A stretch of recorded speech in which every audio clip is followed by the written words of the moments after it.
It's a great honor to represent this party, Indian National Congress, on every stage and in every moment in my life.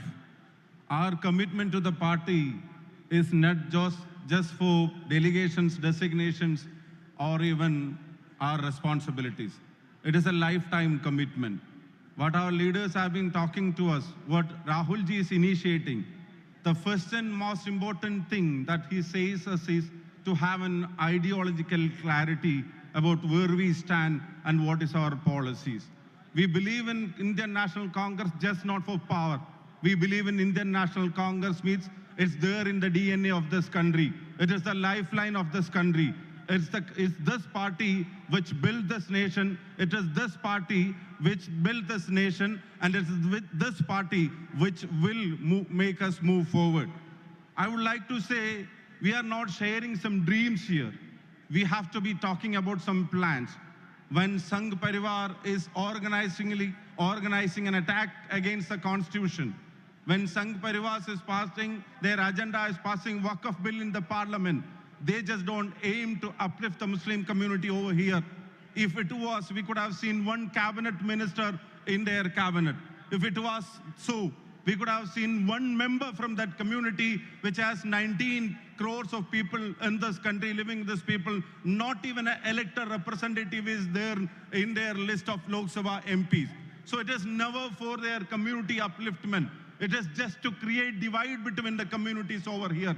It is yet another their election agenda. They want to divide the communities here. Look, every state, they even trying to divide Christians and Muslims in Kerala.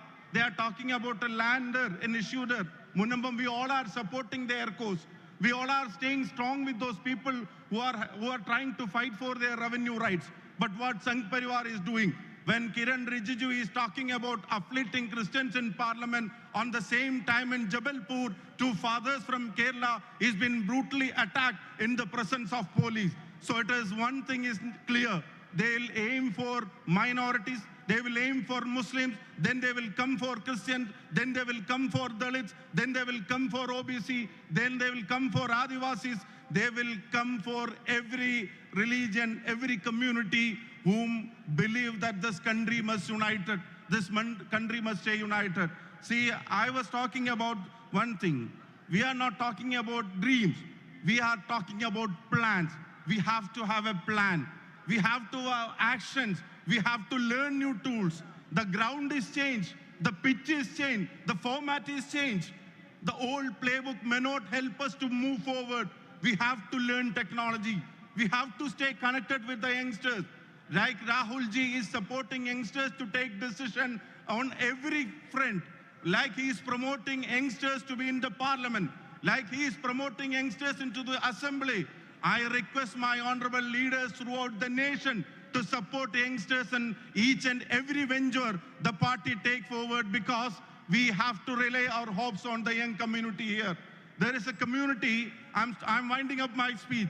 There is a community which intentionally is taught to believe that India was born in 2014. No, India was not born in 2014, and India will not end with BJP.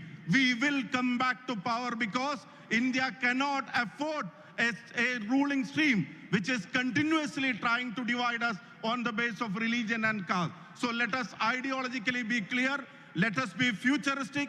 Let us talk about the youngsters and the future generation. Let us have a plan and let us act according to the plan. Jai Hind, Jai Congress Party.